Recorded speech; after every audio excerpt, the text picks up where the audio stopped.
You're listening to the Love Over Addiction podcast.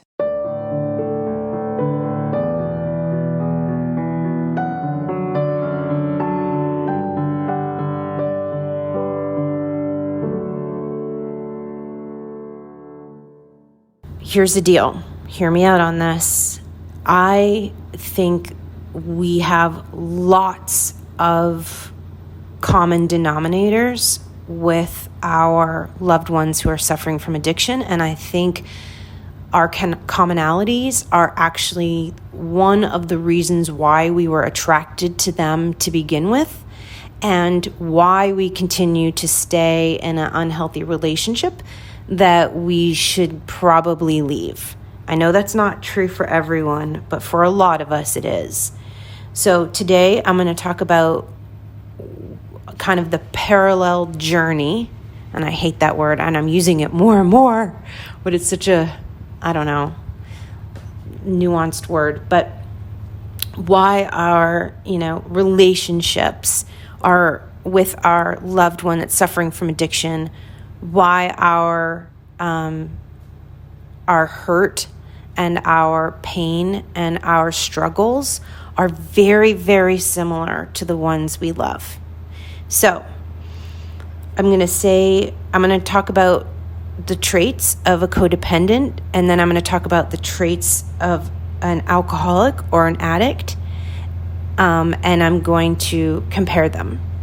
And you can see when I'm comparing this, if you can identify with any of these things.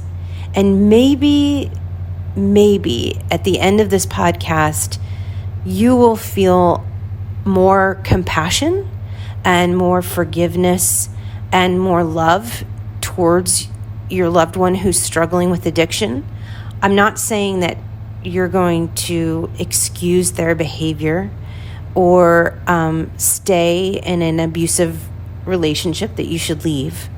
But even if you decide to go, it's really, really important to get to a place of forgiveness.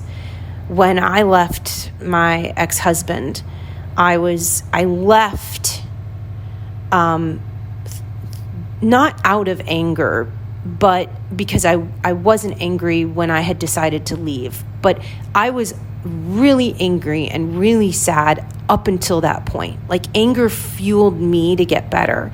My sadness pushed me to try and achieve something greater. My rejection, the amount of times that he didn't come home, or he cheated on me, or he,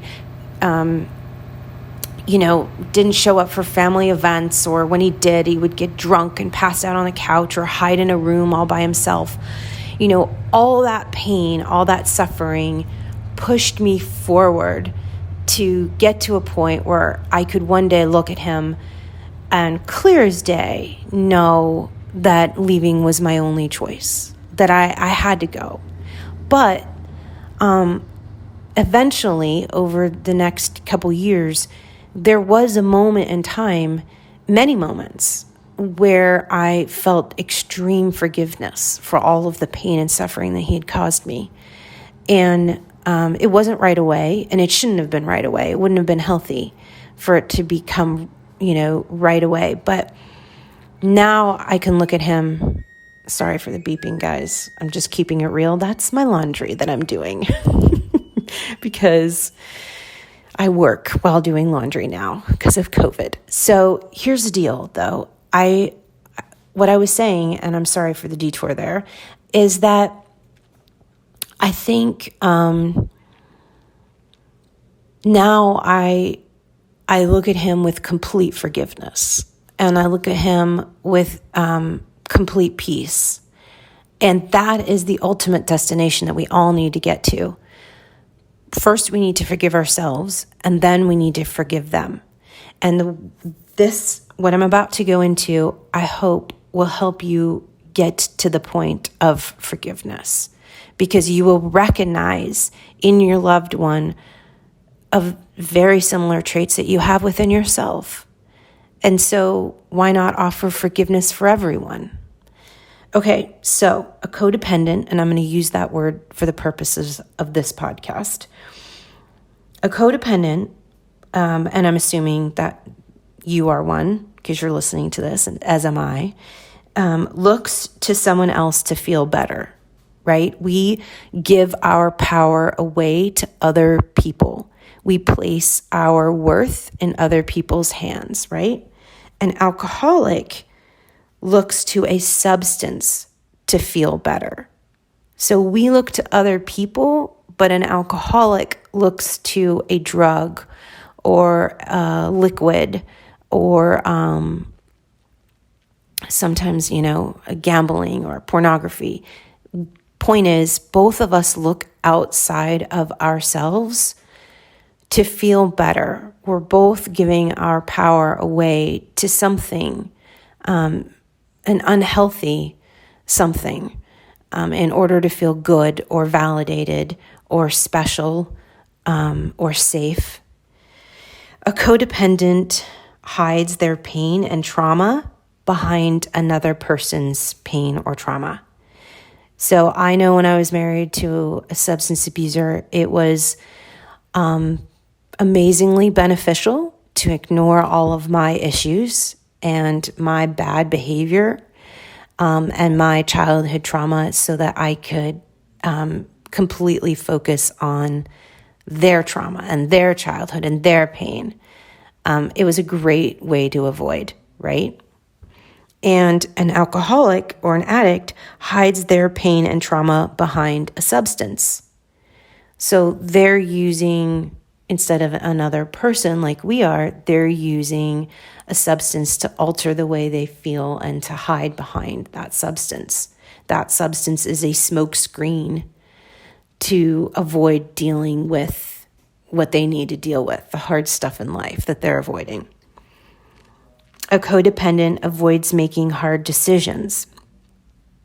So, for example, one of the hard decisions I know I struggled with for 10 years was leaving my very unhealthy relationship. So I avoided making that really hard decision to leave for many years. And an addict avoids making hard decisions too. And guess what their hard decision is that they avoid? That is getting sober once and for all. Avoiding admitting that they have a problem with addiction. So they avoid as well. So both of us are kind of big avoiders. We codependents depend on another person. We depend on another person's love for us. So we are completely dependent on how to crave somebody else loving us to make us feel good. And a person suffering from addiction has dependence on another substance to make them feel good, right? Because getting high or drunk makes you feel good temporarily. Otherwise, why would you do it? If it made you feel crap all the time, then no one would be addicted to it. It makes you feel high for a while. And we, as codependents, have a complete dependence on another person to love them. So we're both struggling with dependence on, for us, another person, and for our substance abuser, a substance. All right, a codependent uses a relationship with an addict to handle or cope with unwanted feelings. So what I mean by this is it's sort of similar to avoiding, but we work through our hard issues with through that person. So, and we actually don't work through them. We just we rely or we look to that person to help us handle these unwanted feelings. And how often does that work out for us, right? Like, we kind of want that mentor-mentee relationship, but it oftentimes leaves us feeling disappointed in that person because they don't meet our needs. And the alcoholic or substance abuser uses drugs or alcohol to handle or cope with unwanted feelings, right? So their tool, and I'm putting that in air quotes, is drugs and alcohol when they're feeling something ashamed or afraid or sadness, deep sadness, depression. They turn to drugs or alcohol to cope with those feelings. When we feel those feelings, our addiction is to that other person, and we turn to them, which is very ironic because we're turning to a sick person to try and help us with our sickness, right? Which is never going to work. And then we are not willing, and we can be very, very stubborn, but a codependent is not willing to give up or cut ties with our loved one. We're not willing to walk away, a lot of us. Some of you have, and congratulations. I'm very proud of you if you have made that courageous step, and I recognize you. But some of us have not, and we have not cut ties.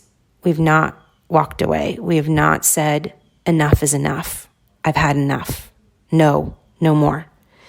Just like a substance abuser or an addict is not willing to cut ties with a substance. Do you see how this is we're like paralleling our sickness, we're both sick in very similar ways, guys. So we're not willing to give up with our loved one, give up the relationship, and they're not willing to give up their relationship with their drugs, alcohol, or whatever they're addicted to. And then codependence, often we neglect self-care to focus on drugs and alcohol. So what do I mean by that? I mean, when I was married to a man who suffered from addiction, I gained 60 pounds or 70 pounds, something outrageous like that. I stopped, doing my makeup or taking care of myself physically. I didn't eat well. I wore crappy clothes with holes in them and stains and slept a lot. I just completely stopped taking care of myself because I was so exhausted and consumed with trying to get my loved one sober, with learning as much as I could about addiction and drugs and alcohol and how to help him, right? And the addict or alcoholic often neglects self-care to focus on drugs and alcohol. It's the exact same thing. They're not able to focus on self-care.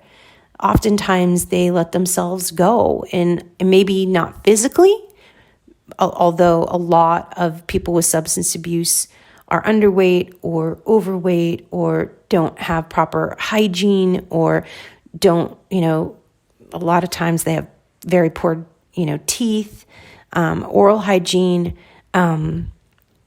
They, don't care about their clothing as much, their appearance, but there are some that still very much care about their appearance because they understand if they start to look bad, people will catch on that they're suffering from addiction. And so their appearance still matters to them. So they'll let other areas of self-care go. So they won't work out, or they won't meditate, or they stop they don't make time to go to therapy, and they don't read, books anymore that help, them grow or their mind be stimulated. So they stop self-care in other areas. But basically, the ones we love and ourselves are not practicing self-care. And then the last thing that we have in common with our loved one is we are neglecting other family members for drugs and alcohol. And so is the ones we love. We are neglecting sometimes, let's just be real here, okay, because this is safe. We might be neglecting being a good mom or the type of mom that we need to be to our kids. I will call myself out on this immediately. I go over this in the Love Over Addiction program I say this story about how I was washing my kids' hair in the bathtub and they were talking to me and I was there like going through the motions of being a good mom, making sure they were clean and helping them brush their teeth. But really secretly, my mind was completely filled with anxiety and worry and thinking about how to get my husband sober. If my husband would come home later that night, I wasn't present with my kids. I was physically there, but I was not present with them. And then also, I really worked hard on protecting my husband and I didn't want my family members to judge him. So instead of being honest with them and saying, hey, we're really struggling here, this is what he's doing, because I knew they'd tell me to leave him or they'd, judge me or judge him, I covered up for him and avoided seeing them a lot because I knew if they were around enough, they would see how bad things were. So I kind of let my relationships with my family members and friends dissipate. And that's exactly what our loved ones do. They neglect us. They neglect relationships with their spouse or their partner, with their kids, with their family, with anyone who doesn't subscribe to the theory that drugs and alcohol are okay, right? So our loved ones might have really close friends, but chances are those friends enable them and drink alongside with them. Like the people that our loved ones choose to spend time with are the ones that are not holding them accountable for their behavior, but probably behaving with them right along with them. So that's the list, guys. Do you see how remarkable it is that how much we have in common with our loved one? And I go, not to say this again, but I go into great detail in the program about how we are addicted to addiction. Like maybe we weren't addicted right from the beginning, but addiction has kind of groomed us into becoming addicted with them. And it's because we have so many similar traits and our growth is parallel to their growth. Now, it's not dependent on their growth either. I always say that almost every episode. I want to remind you that you can get better and you can accelerate your growth whether they are choosing to do their work or not, whether they're choosing long-term sobriety or not, has nothing to do with your happiness. I know that sounds weird for some of you that are new. That sounds like, wait a second, how the heck can I be happy if he's sitting over in the corner drinking a beer, getting drunk, and neglecting all of us? Well, let me pose to you a different question. Why are you relying on that guy in the corner to make you happy to begin with? Don't you want to live a life, whether he's in it or not, that you can be happy on your own merits and your own basis and your own agenda?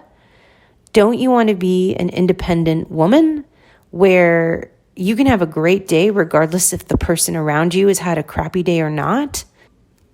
Why do you want to place your feelings in the hands of somebody else, anyone else, whether they're sick or struggling with addiction or not? I mean, I certainly don't. I want to be in a great mood because I've chosen to make decisions throughout the day that make me in a great mood. And I'm choosing to but I'm denying things that I'm doing in my life that make me feel crappy. Or I'm setting up boundaries for things or people in my life that make me feel bad about myself or bring me down. I'm very protective of my space and my day and I also take serious ownership of, my decisions and how my day is crafted. And I think old school would probably say that's incredibly selfish. You should wake up and think about how you're going to make everybody else feel better.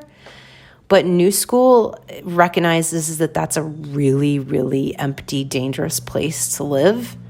And it's not fulfilling at all. So why not? I know I am such a better mom. I'm so much happier. I can laugh at things. I'm not, resentful or moody. If I can wake up and go, okay, what am I going to do today that's going to make me feel good? And what do I need to avoid that's going to possibly jeopardize that feeling, right? Like, is there a phone call that I need to avoid or a responsibility that I said yes to that I need to politely change my mind to, right? Is there, maybe I have a chore that I need to do that I'm not really interested in doing, but I know that, okay, I was packing up my child for college who's leaving in 9 days. By the time this podcast airs, he'll be there. But it's my first child going off to college. And I have to pack him up. And I was dreading it because I can't imagine, I did not know how many things a kid needs in a dorm room. But I was getting all of it organized and I was really dreading it. And I was like, okay, I'm going to put on my favorite TV show that's going to make me laugh on my laptop. And I'm just going to block out 4 hours and I'm going to enjoy this. And it was actually really fun. And I had a great time doing it because I took responsibility for my own happiness. And I knew that this TV show would bring me joy and I got it done. And then I was really proud of that. So we need to take ownership for how to make our days happy and fulfilled and place our feelings so that if our loved one is in the corner drinking themselves to death, you can sit there and go, gosh, that sucks for you. And I'm sorry that you're not choosing to do anything about your life today, but I'm going to go about living mine. I'm going to go about making, instead of spewing and stirring and getting resentful and looking at you, getting pissed off, I'm going to go about making my day great. And you have a lot of those days in a row where you do that, then detachment comes. That's when you actually start to recognize and realize that, oh, wait, I can actually live a great life with or without this person. I'm actually very capable of doing all of these things I've told myself I couldn't do without them. And be happy. And then that's where the empowerment comes.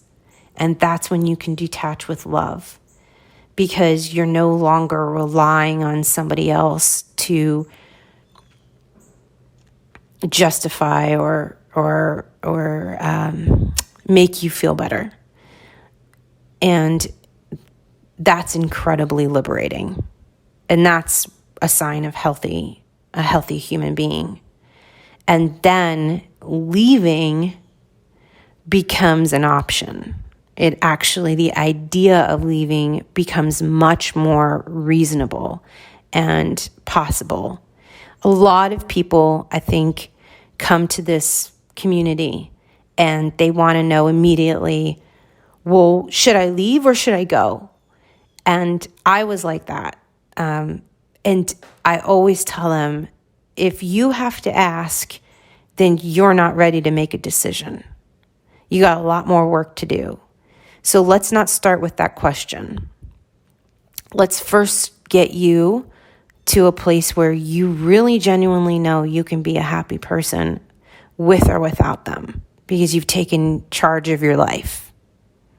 And then what will organically happen, because you cannot force this, unfortunately, is you will detach. And a lot of women feel guilty about detaching. They go, oh, I feel so bad, but I don't need him anymore. And I don't love him anymore. And to that, I say, heck yeah, right on. Because here's the news flash to us codependents. I love my husband, my second husband. He is a wonderful man, and we have a terrific marriage. But I don't feel that I need him. I don't feel like that desperate clinginess that I felt in my first marriage. I feel like I am privileged to be his wife. I feel lucky and blessed and happy that I get to choose to spend my days with him. But it's not a desperate, clingy love that I have for him. So when we sit there and we go, oh, I feel so bad because, I'm not like enjoying being around him and I've detached. It's so funny because it's like, well, that's what a normal, healthy marriage feels like. You just haven't been living in a normal, healthy marriage for so long that you never knew what it feels like. It feels very individualistic and liberating and very empowering.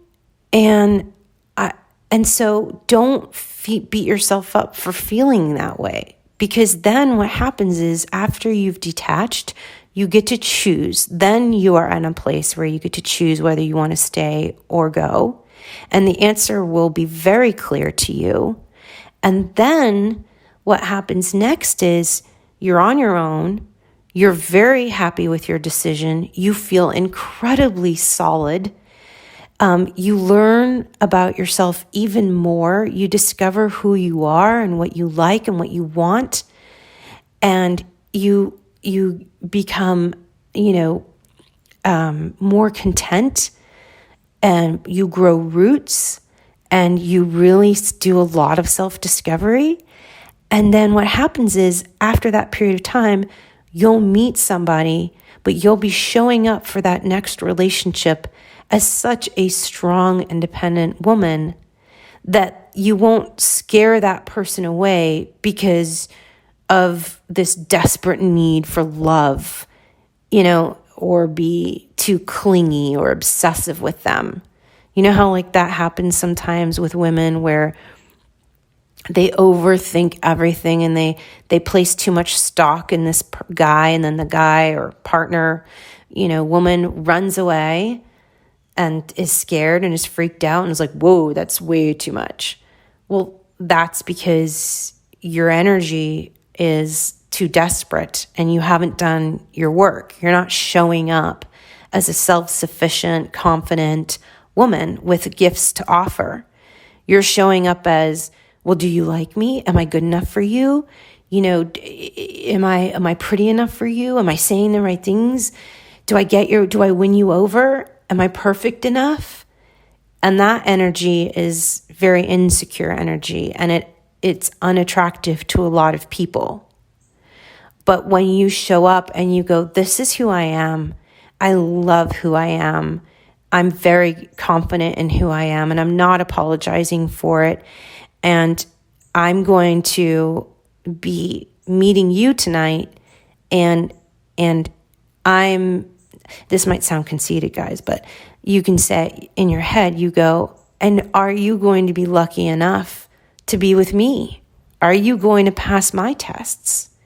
Are you healthy enough person to be able to be in a relationship with me? Are you honest enough? Are you, do you have as much integrity as I do? Do you show up consistently for people and for your workforce? Are you reliable? Do you see there's two different energies, and you can't get to that confident energy without detaching from your loved one that's suffering from addiction. It's a growth that one foundation needs to be laid, and then you build upon that foundation, and it's a process. So when you come into our community and you say, should I leave or should I go? I go, no, wait. There's still so much more work to be done. And that's good. That should be relieving. So you don't need to make any decisions right now unless you are being physically abused. And that's what the community and the programs are about. It's about building these foundations slowly so that you can get to a place where you feel, when I always say, like, this is your addiction is your opportunity to grow into the person you were meant to become. I say that a lot. This is what I mean when I say that. I just dissected that and broke that down for you. It's that picture in your head that I just gave you of being that woman that will show up and be so just clear and conscious and confident that her energy and her being, her soul, her essence will attract other confident people. It will not be a desperate, needy, unhealthy energy. So that was a lot. These last 2 podcasts have been a lot, guys, haven't they? They're a ton of stuff. So feel free, again, to listen to them over and over again if you need to, because I know I'm that type of learner where I read a book maybe 2 or 3 times in order to really digest it. And know that I am here for you and that I love you and I'm thinking of you as always. And I think it's going to get better for you. And I believe that you can do the work and the process that's needed to become that person that I described. Okay, I will talk to you later. This podcast is created for your support, encouragement, and entertainment with Michelle's personal thoughts and beliefs. From one woman to another, bonded together by the fact we love someone suffering from addiction. This is not intended as a substitute for therapy or advice from a professional.